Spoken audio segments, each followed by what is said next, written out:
চরণে নিবেদন, যেদিন আমার অন্তিম সময় আসবে শুধু সেই দিন যেন তোমার যুগল দেখতে পাই, এইটুকু আশীর্বাদ করো।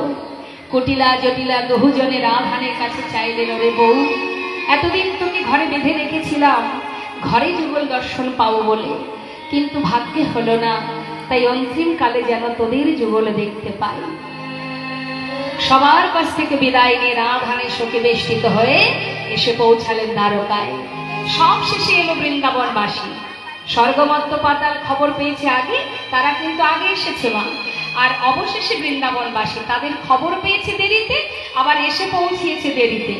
এখন যখন বৃন্দাবনবাসী এলো তখন 4টে দরজায় বন্ধ হয়ে গেছে। যজ্ঞাগারের 4টে দ্বারই বন্ধ।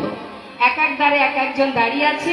প্রথম দ্বারে মা যশোমতী, দ্বিতীয় দ্বারে নন্দ উপনন্দ, আর তৃতীয় দ্বারে সখাগণ, চতুর্থ দ্বারে রাধারানী অষ্টসখীগণ দাঁড়িয়ে আছে সবাই।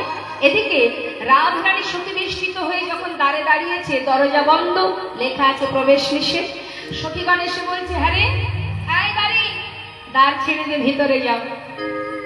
দাঁড়ি বলছে, এইভাবে তো যাওয়া যাবে না, যজ্ঞ শুরু হয়ে গেছে, আর এই দেশে যাওয়া যাবে না, গঙ্গা থেকে স্নান করে এসো, শুদ্ধ বসন পরে এসো, তারপরে ভেতরে যাওয়া হবে।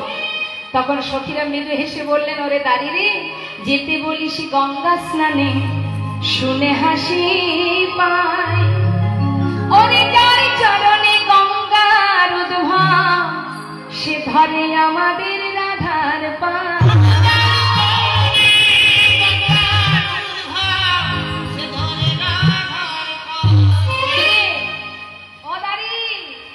যার চরণে গঙ্গার সৃষ্টি, সে আমাদের রাধার চরণ ধরে কুল পায় না, আর তুই কিনা বলছিস গঙ্গা স্নানে যেতে?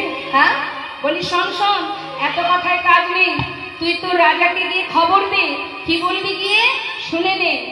বলে রাজা তোর রাহা যাবে, রাজগুরু এসেছে ধারে, বলে রাজা তোর যাবে, রাজগুরু এসেছে ধারে, পায়ে ধরে নিয়ে যেতে ভালো, হে দাঁড়ি, পায়ে ধরে নিয়ে যেতে ভালো, হে দাঁড়ি, কেমন যজ্ঞ করে,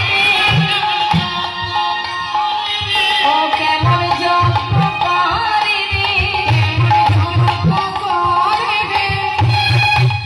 গুরু বিনা তোদের রাজা কেমন যজ্ঞ করে রে, গুরু বিনা তোদের রাজা কেমন যজ্ঞ করে রে, পায়ে ধরে নিয়ে যেতে ভালো, ও হে দাঁড়ি, পায়ে ধরে নিয়ে যেতে ভালো, ও হে দাঁড়ি। তোদের রাজা সে যজ্ঞ করছে, গুরু ছাড়া কি যজ্ঞ হয়? যা যা, রাজাকে গিয়ে খবর দে, দ্বারে গুরুদেব এসেছে, তাকে যেন বরণ করে ভিতরে নিয়ে যায়। এখন দাঁড়ি কিন্তু কথাটা শুনে মা রাধার দিকে তাকাচ্ছে, আর মনে মনে ভাবছে, আমাদের এত বড় রাজা মহারাজের গুরু কিনা একজন রমণী, মুখের দিকে তাকিয়ে আছে। সখীরা বলছে, হাঁ করে দেখছিস কি? যা যা, ভেতরে গিয়ে বল যে গুরুদেব দ্বারে দাঁড়িয়ে আছে, তাকে যেন বরণ করে ভিতরে নিয়ে। এখন দাঁড়ি ভিতরে গেছে, আর এদিকে কি হচ্ছে মা, সখাগণ তারা দ্বারে বসে কানায় কানায় বলে ডাকছে, সখা, ভুলে গেছি সেদিনের কথা, বৃন্দাবনে কালিয়নাথকে দমন করেছিলি, কত খেলা খেলেছি আমরা, সব ভুলে গেলি কানা? এত বড় রাজা হয়েছিস বলে আমাদের মতো কাঙাল বন্ধুকে ভুলে গেলি? তুই যে এত বড় যজ্ঞ করছিস, আমাদেরকে তো নিমন্ত্রণ করিসনি, তবুও এসেছি। একবার আয় কানাই, কানাই তুই একবার আয়, তো তোদের দাড়ি সে তো আমাদের ভিতরে যেতে দিচ্ছে না, তুই একবার আয়। চিৎকার করে কানাই কানাই বলে ডাকছে। ব্রজবাসী ব্রজবাসিনী কাঁদছে, আর এদিকে মাতা যশোমতী সন্তানকে বহুদিন পরে দেখবার আশা, বুক ভরা আশা নিয়ে দ্বারে এসে দাঁড়িয়ে বলছে, দাঁড়ি, পাগলিনীর বেশ মা, পাগলিনীর ন্যায় রাজমাতা আজ সন্তানকে হারিয়ে পাগলিনীর ন্যায় বসনাঞ্চল ধুলায় গড়াগড়ি যাচ্ছে, এসে দ্বারে দাঁড়িয়েছে। দাঁড়ি, একটু ভিতরে যেতে দে না। দাঁড়ি বলছি, কে তুমি? বুড়িমা, কোথা থেকে এসেছো? আর তুমি ভিতরে যাবে কেন? আমার আমার সন্তানকে দেখব, ভিতরে যে আমার গোপাল আছে। দেনা দাঁড়ি, একবার ভিতরে যেতে দে। বলছি না এখানে তোমার গোপাল টোপাল কেউ নেই? যাও যাও, দূরে যাও, বয়স হয়েছে, মাথা খারাপ হয়ে গেছে। বলি, বুড়িমা শোনো, নিশ্চয়ই বহুদিন খাওয়া জোটেনি, ওই দূরে বসে থাকো। দেখছো না লেখা আছে? ওই দেখো কি লেখা, প্রবেশ নিষেধ, আর যাওয়া যাবে না। তুমি বাইরে বসো, চলে যেও না। আমাদের রাজা বড় দয়াল, জানো তো? যজ্ঞ শেষ হলে দ্বারে এসে যখন দাঁড়াবে, তোমার যা মনে চাই তুমি আমাদের মহারাজের কাছ থেকে চেয়ে নিও। যাও, ওই দূরে গিয়ে বসো। দাঁড়িয়ে, একটি মায়ের কাছে সব থেকে মূল্যবান সম্পদ হলো সন্তান। আমার কিছুরই অভাব নেই রে, শুধু অভাব আমার সন্তানের। কতদিন হয়েছে আমি ওকে দেখিনি।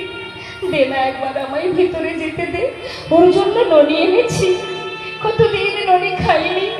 দে না রে, একবার যেতে দে। কেন বারবার বিরক্ত করছো?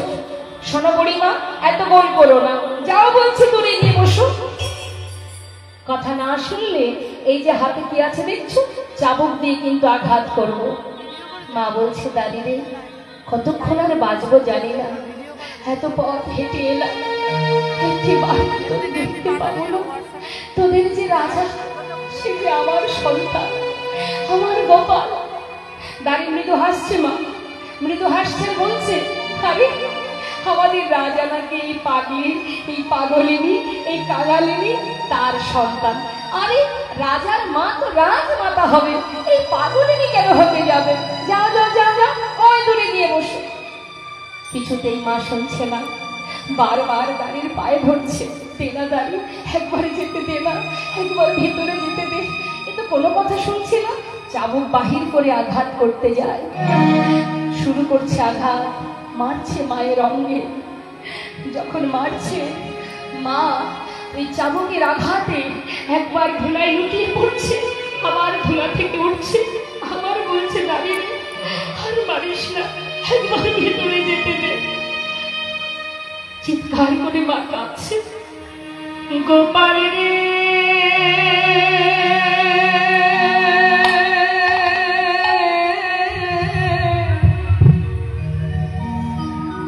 গোপাল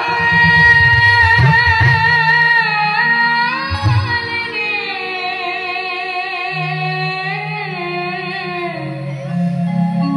সারা দে গোপাল, সারা দে গোপাল।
কোন ভক্ত যদি ডাকে, আত্মনাদ করে ভগবানকে ডাকে, ভগবান কি আর দূরে থাকতে পারে? যজ্ঞাগারে পূর্ণ আহুতি দেবার পর জলেকে ঝাড়ি নিয়ে চারিপাশে ঘুরতে ঘুরতে মায়ের কান্না শুনতে পেল। বলে উঠলো, দাদা আমি আর থাকবো না, দাদা আর পারছি না। মা দাঁড়িয়ে বসে কাঁদছে, দাঁড়িয়ে হাতে মা আঘাত সহ্য করছে, দাঁড়িয়ে তাকে প্রহার করছে।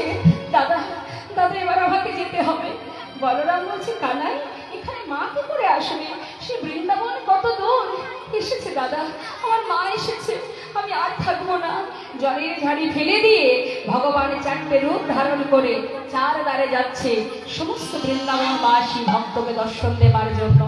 ছুটতে ছুটতে যাচ্ছে। মহাজন বললেন, দেখো বাঞ্ছা কল্পতরু ভগবান সকলে বাঞ্ছা পুরাবে বলে কল্পতরু ভগবান সকলে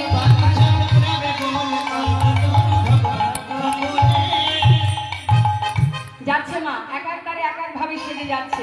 মহাজন বললেন, দেখো দেখো যাচ্ছে কিভাবে। শ্রীমতী রাধারানীর কাছে যাচ্ছে, মা যশোমতীর কাছে, সখাগণের কাছে, নন্দ মহারাজের কাছে। সখ্য প্রেমের সখাগণ দেখিতে পাইল, ভাই কানাই ভাই কানাই বলে কাঁধে তুলে নিল।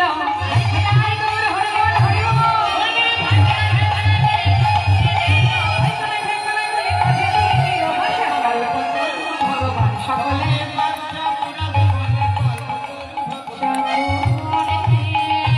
নন্দয়োপানন্দ দেখে তোরে দাঁড়ায়ে, জ্ঞান গোবিন্দ আসে দুটি বাধা বাঁধাইল হে।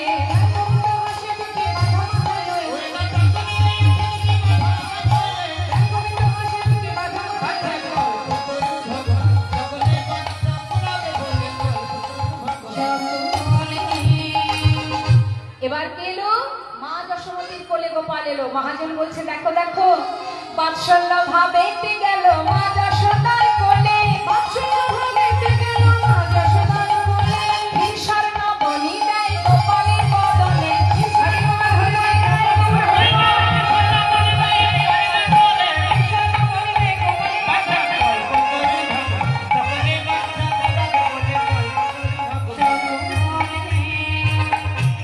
পাগলিনী মা যশোমতীর কোলে বসে ভগবান কৃষ্ণ দ্বারকার রাজা ননী সেবা করছে দেখে দ্বারকাবাসী দেখে অবাক। কি সর্বনাশ, এমন কাঙালিনী পাগলিনী তার কোলে মহারাজ ননী সেবা করছে, এটা কি করে মেনে নেওয়া যায়? আমাদের মহারাজের মা তো রাজমাতা। বার্তাটা দিয়ে এলো কোথায়? মাতা দেবকীর কাছে। মা দেবকী খবর পেয়ে ছুটে এলো, এসে মা যশোমতীর কোল থেকে গোপালকে টানছে। আর কি বলছে? আমার কৃষ্ণ, হাত ধরে টানছে। আর মা যশোমতী গোপালকে চেপে ধরে নিয়ে বলছে, আমার গোপাল। দুজনের মধ্যে টানাটানি হচ্ছে। এখন দ্বারকাবাসী ভাবছে সর্বনাশ, আমরাও তো বুঝতে পারছি না প্রকৃত গোপালের মাকে। হ্যাঁ, আমরাও জানতে চাই যে মা প্রকৃত কে। এখন তাহলে কি করা যায়? না, পরীক্ষা দিতে হবে। মায়ের পরীক্ষা, কে মা তার পরীক্ষা দিতে হবে। কি পরীক্ষা? না, শতবস্ত্র পরপর টানানো হবে। শতবস্ত্রের এক পাশে থাকবে গোবিন্দ আর এক পাশে থাকবে দুই মা। যে মা তার স্তনদুগ্ধ শতবস্ত্র ভেদ করে ভগবান কৃষ্ণের বদনে দিতে পারবে, সেই হবে প্রকৃত গোবিন্দের মা। ভালো কথা। মা দেবকী গর্বভরে বলে উঠলেন, আমি কারাগারে গোপালকে জন্ম দিয়েছি, কৃষ্ণকে জন্ম দিয়েছি, এর আবার পরীক্ষার কি দরকার? ঠিক আছে, ওরা যখন জানতে চাইছে আগে আমি পরীক্ষা দেব। এটাই হচ্ছে গর্ব, এটাই হচ্ছে অহংকার। অহংকার থাকলে কখনো ভগবানের ভক্ত বা ভগবান কখনো তার সেবা নেন না। মা দেবকী গর্ব ভরে পরীক্ষায় দাঁড়িয়ে তিনি এবার সন্তানকে গোপালকে স্তনদুগ্ধ দিতে যাচ্ছেন। গর্বে দেবকী সন্তান ধরে,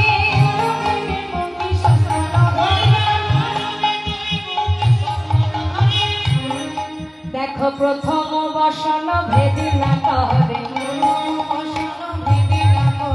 প্রথম বসন ভেদ না করে, ভেদ হল না, ভেদ হল না, প্রথম বসন ভেদ হল না, আবার প্রথম বসন ভেদ না করে।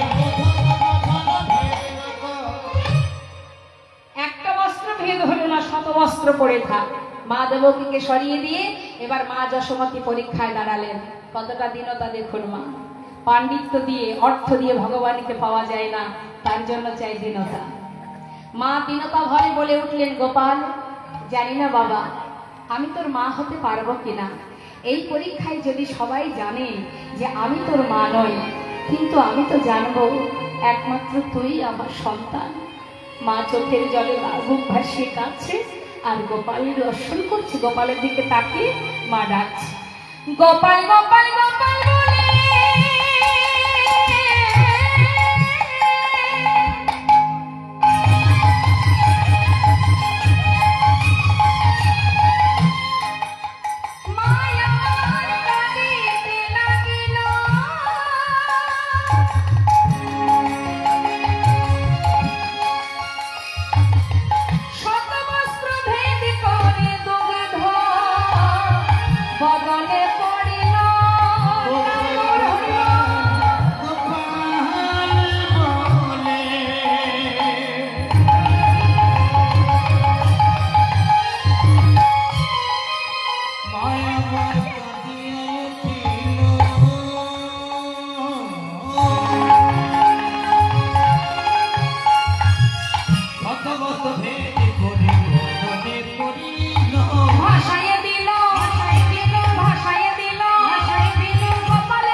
গোবিন্দের কাছে, কৃষ্ণ আমি তোকে নিজে জন্ম দিয়েছি, আমার গর্ভে এসেছিস তুই, আমি কেন তোর আমার স্তনদুগ্ধ দিতে পারলাম না?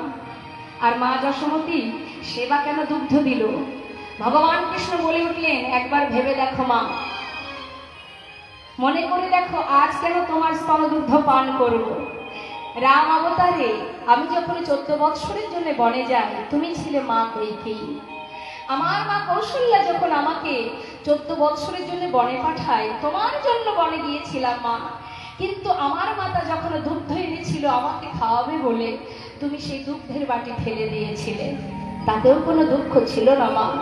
ফিরে আসার পর 14 বছর পর ফিরে আসার পথে তুমি আমায় বলেছিলে, রাম তুই আমাকে, আমি যে ভুল করেছি বাবা, আজ আমি তোর কাছে আমার একটা বাসনা, বাবা এই জন্মে তোর মা আমি হতে পারিনি, তুই আমার গর্ভে আসিস নি, আজ তোর কাছে একটা বাসনা, পরের জন্মে তুই যেন আমার সন্তান হয়ে আমার গর্ভে জন্মগ্রহণ করিস। আমি কথা দিয়েছিলাম মা, তাই হবে। তুমি হলে মাতা দেবকী, আমি তোমার গর্ভে এলাম, আমি ভূমিষ্ঠ হলাম, হওয়া মাত্রই তুমি স্তনদুগ্ধ পান না করিয়ে আমাকে পিতার মাথায় করে গোকুলে পাঠিয়ে দিলে। আজ কেন তবে দুগ্ধ পান করব? আর মাতা যশোমতী ইনি ছিলেন সেই ধরাসতী, যিনি একটি স্তনের বিনিময়ে বৈষ্ণব সেবা দিয়েছিলেন। আমি কথা দিয়েছিলাম, যে স্তনের বিনিময়ে তুমি আজ সেবা দিয়েছ, পরের জন্মে তোমার সন্তান হয়ে সেই স্তনদুগ্ধ আমি পান করবো। তাই গৌর হরি গৌর হরি। তাহলে প্রকৃত মা কে হলো? মাতা যশোমতী। এদিকে রাধারানী অপেক্ষায় আছে, বধূ আসবে। গোবিন্দ আমার হন্তদন্ত হয়ে যাচ্ছে রাধারানীর কাছে। সখীরা দূর থেকে দেখতে পেলেন কি মধুর রসে সখী গণ দেখিতে পাইল,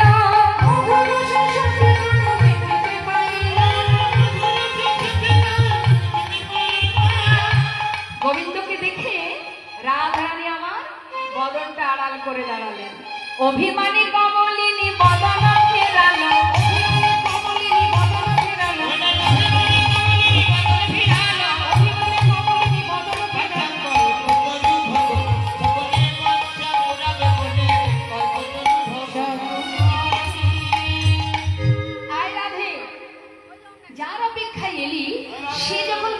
এসেছে, তাহলে তুই এমন করে মুখটা ঘোরালি কেন? কি রে, নে নে একবার বধূর দিকে তাকা, বধূর বাম পাশে দাঁড়া। শ্রীমতী রাধারানী বলেছি, সখী রে আমি তো কোনো রাজাকে ভালোবাসি, ওকে চলে যেতে বল, আমি ভালোবেসেছি এক রাখালকে, আমি ওকে চিনি না, চলে যেতে বল। যেই না বলেছে গোবিন্দ বুঝতে পেরেছেন যে রাধারানী রাজবেশ চাই না, তাই রাধারানীর কথা মতো রাজবেশ খুলে রেখে তাড়াতাড়ি রাখালের বেশ পরিধান করে গোবিন্দ ছুটে এসে রাধারানীর মান ভাঙাচ্ছে। মা কেমন করে? তরা তৈরি করে ধরে বসাইল বামে, নিজ বসনে মুছাইল রায় মুখ ঘামে,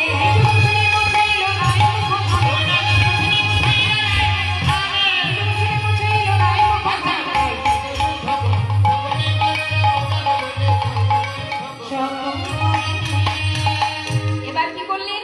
বদনটা ভালো করে মুছিয়ে দিয়ে এবার তাড়াতাড়ি করে আনিয়া প্রভাসের জল, ওই যে কথা দিয়েছিল, আনিয়া প্রভাসের জল চরণ ধোয়ালো,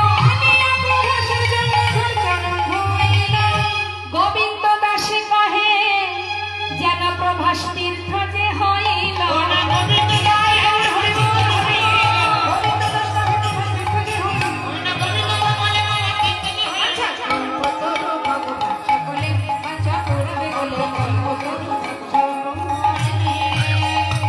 সখীরা তাড়াতাড়ি করে একটি মালা গেঁথে রাধার হাতে দিয়ে বলছে নে নে, আর দেরি করিস না, মালাটা বধুর গলায় পরিয়ে দে।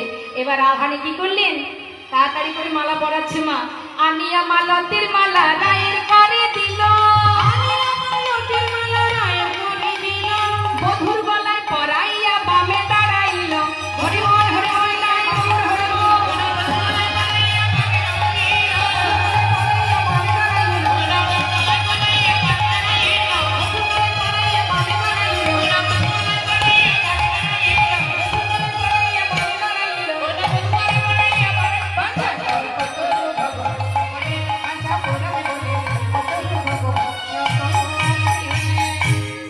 গোবিন্দ যুগলে দাঁড়ালেন। আমরাও সবাই সখী অনুগত হয়ে সবাই মিলে যুগল দর্শন করব।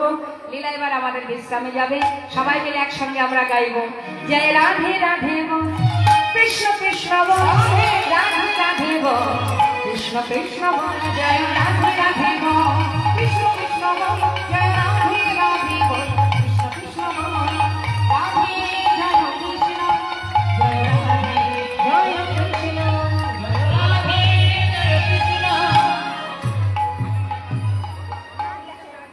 যারা ভীষ্ম নিতাই গৌর হরি বলে আমরা